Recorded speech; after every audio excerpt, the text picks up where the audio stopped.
যদি বলতেন আমরা ব্যাংকেতে নতুন টাকা নিয়ে দিতাম আজকে। ঘুষের টাকা গুনে গুনে বুঝে নিচ্ছেন চুয়াডাঙ্গা জনস্বাস্থ্য প্রকৌশল অধিদপ্তরের ক্যাশিয়ার উজ্জ্বল বড়ুয়া। অফিসের পুরাতন ভবনে তার নিজ টেবিলে বসে ঘুষের টাকা গ্রহণ করার একটি ভিডিও ইতিমধ্যে ছড়িয়ে পড়েছে সামাজিক যোগাযোগ মাধ্যমে। এ সময় ভিডিওতে কিছু কথোপকথনও শোনা যায়।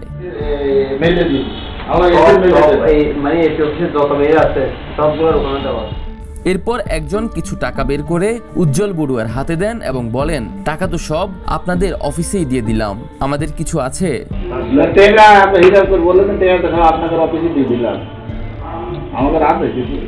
এ সময় উজ্জ্বল বড়ুয়াকে ওই টাকা গুনে নিতে দেখা যায়। খোঁজ নিয়ে জানা গেছে উজ্জ্বল বড়ুয়া 2017 সালে চাকুরিতে যোগদান করেন।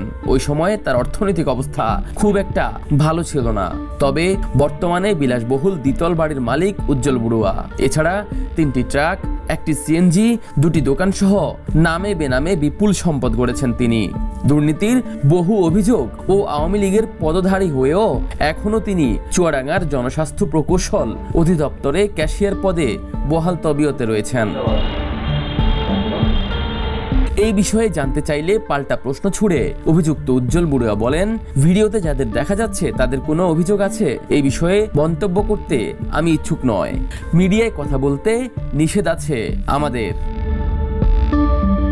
এসব বিষয়ে জানতে চুয়াডাঙ্গা জনস্বাস্থ্য প্রকৌশল অধিদপ্তরের নির্বাহী প্রকৌশলী আমিনুল ইসলামের সাথে যোগাযোগ করা হলে তিনি বলেন, মিডিয়ায় বক্তব্য দিতে হলে আমাদের অনুমতি নিতে হবে, এভাবে তো কথা বলতে পারবো না।